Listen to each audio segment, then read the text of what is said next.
Maya po oras kabalen.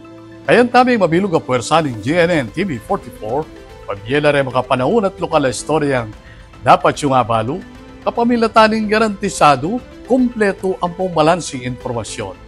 Ore ni po rin balitang may kalap ganing Webis, October 9, 2025. Yako po'y Beniginto at iti in News Force, Pampanga. Kaya katanamang pakibaluan ring binidang programa na ring manungkulan king Siyudad San Fernando, king report ini. Inyang Miyerkules, October 8, pegmasusyane ning City Government ning San Fernando, ing mumunang dinanayaldo ning pamanungkulan na rin bayong halala opisyal ning syudad, kay badang sinong parete inyang July 30, 2025. Ing report IT ay now sa resibo patutu kareng amano, eya mo kanu dokumento, nune patunay kanu kareng agawa at programang apatupad kilob ning mumunang 3 bulan ning bayong administrasyon. Ang report na ito ay hindi lang dokumento. Ito ay resibo ng ating serbisyo, patunay ng ating pangako, at kwento ng isang San Fernando na patuloy na umaangat dahil sa pagkakaisa nating lahat.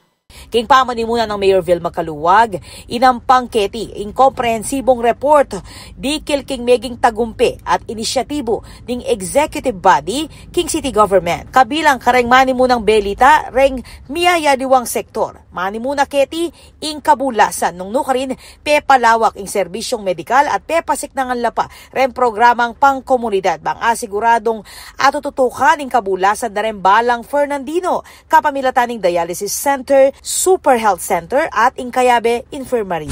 Tinatayo na rin ang Cayabe Infirmary, isang 24/7 mini hospital na may 9 hanggang 17 beds at magiging training ground ng ating health personnel.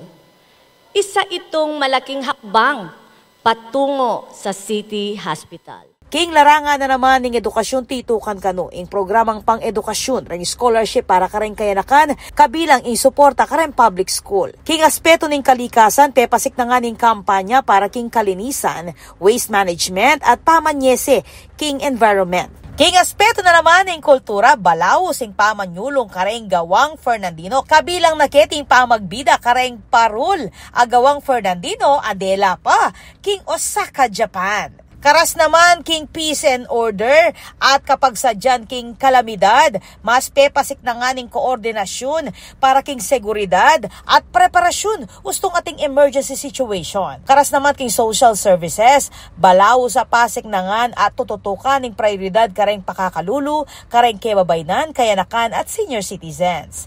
Samantala, dagdag naman keti, meg-report siya naman ni Vice Mayor Aurelio Brenz Gonzales, dikil kareng inisyatibo ning 9th Sangguniang Panlungsod, kabilang na ipamagpasa kareng maulagang ordinansa at resolusyong pakibatan ning pamangailangan ning syudad at reng mayorya dareng memale. Kanina pong mag-speech tamo po, pag maragul tamo po, napauli na ning kaya kayo pong Vice Mayor, yako po ing maging epektibo at masanting atete na ning executive branch ang po na ning legislative branch. Meg maragul tamo po na in the first 100 days, alata mo pong sinipit na pondo, alata mo pong sinakripisyong programa. Of course, while maintaining the check and balance. Maganda po ang napalakad ng 9th Sangguniang Panlungsod of San Fernando, and I am proud to report that we have passed 96 resolutions and 9 ordinances. Peg maragul dareng manungkulan king San Fernando na marakal a programa at proyekto ing magagawa uli ning pamisasan metong dareng opisyalis. Ako po, Patricia Mamangon para King News Force Pampanga. Balitang tutuking balen, susuyo. Mas maluwalas at organisadong bayong palengke ni Santa Rita, ing asahan kanu lalam ning administrasyon ng Mayor Reynan Calo. Ay ning report ng Patricia Mamangon. Dinitalyi na lang Santa Rita Mayor Reynan Calo, king kayang mumunang aldong report ning kayang administrasyon, reng programang makatutok king serbisyong pangkomunidad, pangkabulasan, infrastruktura, ampong Kabiyayan. Metong kareng major flagship projects ning alkalde ing Kaluguran Center. Metong nga one-stop shop para kareng mangailangan king social welfare at health assistance. Kaya duangan din programa dari Governor Lilia Nanay Pineda, Vice Governor Dennis Delta Pineda, Congresswoman Gloria Macapagal Arroyo at Senator Lito Lapid lalam ning AKAP program. Anya pinikikatamo mo munang executive order ipamagbu in Kaluguran Center. One-stop shop yang para kareng manyatsaw. Ini ing patune na makabuklan siya po ing munisipyo para kay Kayungan. Metong muna man kareng dinina ng prioridad kalo ing waste management at ing regular a koleksyon ning basura. Ing basura, ing kikatamo po materials recovery facility. MRF, ikitsure po. Ditang tamo po anyang July sa pakyang pong basura. Ngeni gawin niya po. To see is to believe. Ing basura, although ne pong matatransfer ing sanitary landfill, anya almost ala na pong maragal a basura ang itatagan. Bigpalakpaka na laman reng memalen inyang ibalita ni ing pamalak para king bayong paleng kining balen. A planong italakad king barangay San Matias. Kaya duangan king programang iti ing Sangguniang Bayan at i-Vice Mayor Ferdinand Dagi Salalila. Ini po, ing maging bayong palengke ning Santa Rita. Akit po, ingay ganaganang proyekto ning bayong Santa Rita. Bisyon Dula. Palakpakan na po ulit.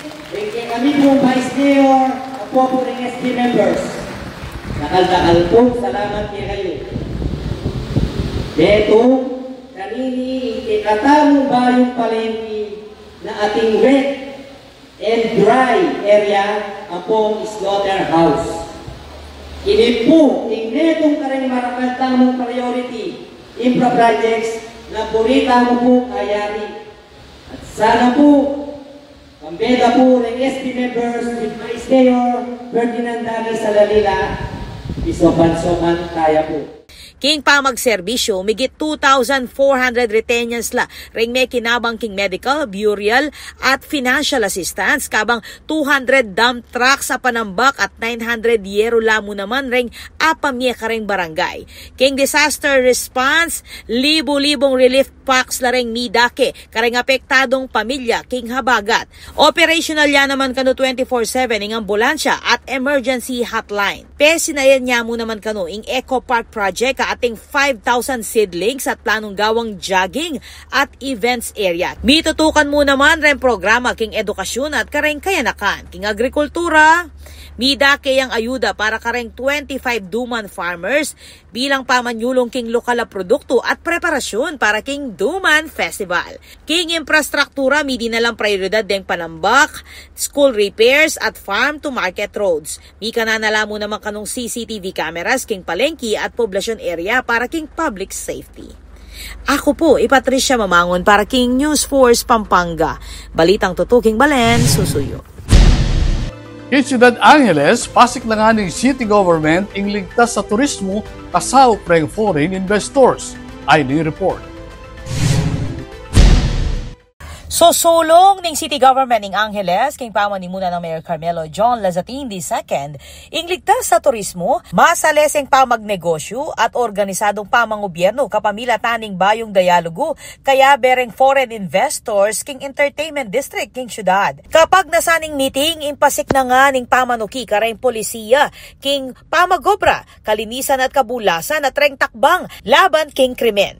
Tinagon keti, reng tubod iba't kareng niyayaliwang opisina ning local government unit at national agency kalupa na ning City Tourism Office, Active, City Health Office, CSWDO, Business Permit and Licensing Division, City Legal Office, City Engineers Office, PIDEA at Angeles City Police Office.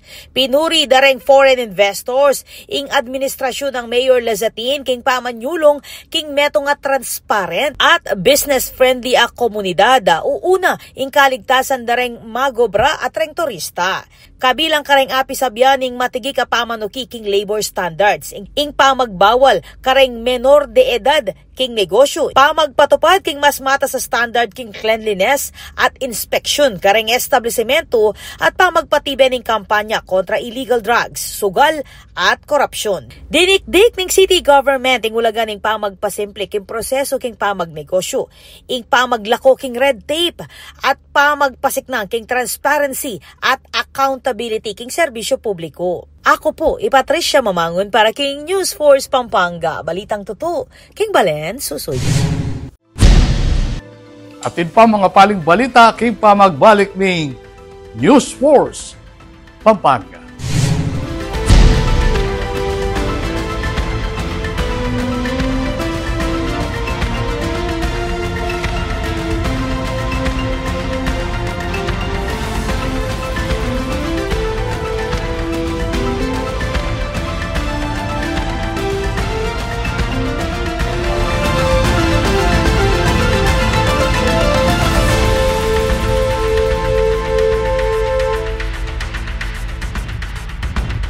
Nais naming ipaalala na ang pagtatayo ng bahay sa ilalim o malapit sa linya ng kuryente ay labis na mapanganib. Kapag aksidenteng maputol ang kable ng kuryente, maaari itong makasunog ng mga kabahayan at makamatay. Dahil dikit-dikit ang mga bahay, mabilis nakakalat ang apoy. At kapag tumama ang matinding kalamidad, maaaring matumba ang tore ng kuryente at direktang gumuho ang tore sa bahay ninyo. Ang paalalang ito ay mula po sa NGCP. Get ready, runners! RMFB 3 AG Palayan 2025, happening on October 18th, 2025 at Robinson Star Mills, Pampanga. Join the fun and excitement with 10-kilometre, 5-kilometre and 3-kilometre categories, perfect for every runner. Enjoy exclusive race inclusions, 10-kilometre finisher shirt, running shirt, medals, race bib and certificates. Don't miss this chance to run for fitness, unity and purpose. Come and join us. Register now for RMFB 3 AG Palayan 2025. See you at the starting line.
Kapag labis pong nainitan o nausukan ng mga linya, tore at mga materyales na nakakabit dito, maaaring magdulot ito ng pagkaantala sa daloy ng kuryente. Bukod sa apoy, ang usok mula sa pagsisiga ay nagiging dahilan para ma-ionize ang hangin sa paligid ng linya ng kuryente. Ang mismong hangin ay pwedeng maging konduktor ng kuryente sa pagitan ng mga kable. Ang usok ay maaaring daluyan ng kuryente papuntang lupa at maging sanhi ng brownout. Ang paalalang ito ay mula po sa NGCP.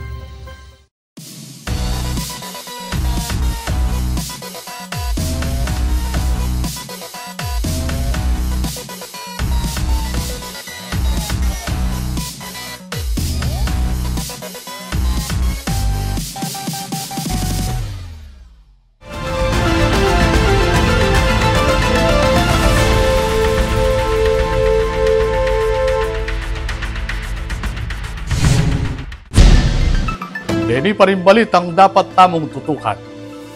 Mitalagaya ni Dr. Michelle Aguilar Ong, dating pamuntok ng Mabalacat City College bilang bayong CHED Commissioner. Ay ding report ng Patricia Mamangon.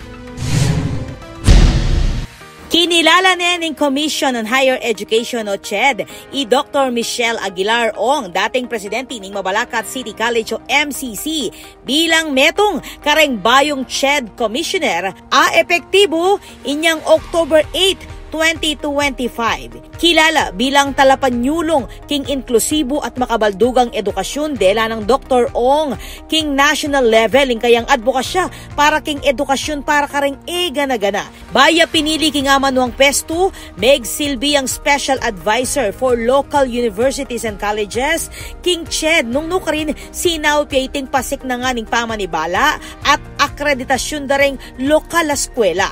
Bilang dating pamuntok ng Mabalacat City College, peni mo na ning programang magpalawak king oportunidad kareng magaral, reng migi kapansanan, reng katutubo at reng hanggang magaral king kolehiyo. King kayang pamamuntukan, ikuane ning MCC, ing Alcocoa Level 2 accreditation at pakilala la ring smart classroom, king South da ring kayaduangan, iba't king industriya. Meto nga Fulbright visiting scholar king Florida State University. I Dr. Ong, kinilalaya king kayang dedikasyon, king inobasyon at kalidad ng edukasyon.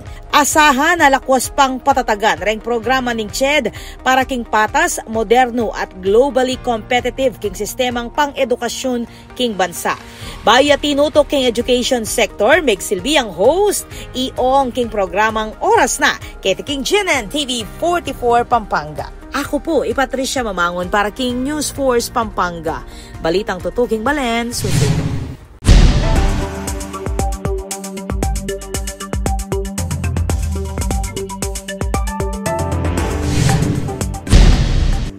Kaya katamong pakibaluan ng bili ng panahon king lalawigan, kilog ng 24 oras.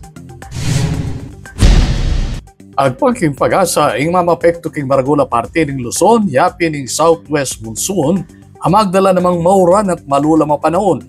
Samantala king daanan ng Mindanao, makaranas lang mauran at thunderstorms king bandang at panapon at bengi. At inyamo ring babante na bagyo ing pag-asa at chupakinluwal ng Philippine Area of Responsibility. Asahan niya lumubiti king par ngening aldo. Dapat alayang direktang epekto king bansa.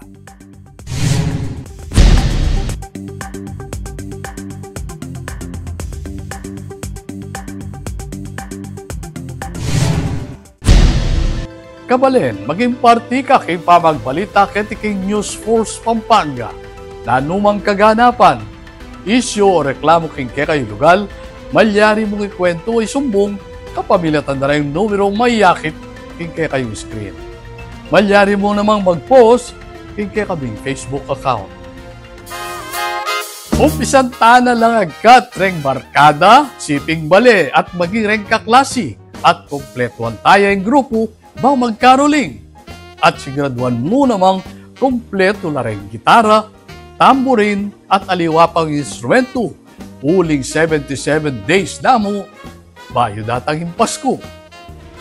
Panalakaran ng News and Public Affairs Team ng GNN TV 44, nga dinan kayong mata sa kalidad ng lokal na pamagbalita bilang panatang serbisyo karing sablang Kapampangan. I'll nyo lang ining webis, may kalapay istorya, ketiking probinsya. Yaku po'y Benny Ginto at ini ing News Force, Pampanga. Balitang tutu, King Balen, Susuy.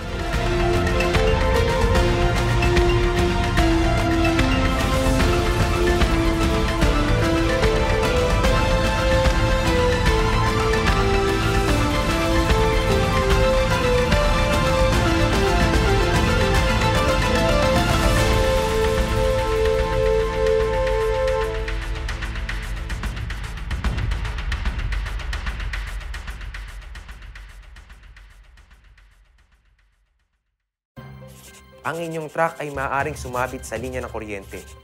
Dahilan para dumaloy ang kuryente sa inyong sasakyan at pagmulan ng disgrasya o pagkamatay. Maaari ring maantala ang daloy ng kuryente kung masisira ang linya o poste. Dahil sa lakas ng kuryenteng dumadaloy sa linyang ito, ang paglapit at pagdikit ng anumang bagay tulad ng metal, kahoy, pati na rin ng bato ay nakakamatay. Ang paalalang ito ay mula po sa NGCP.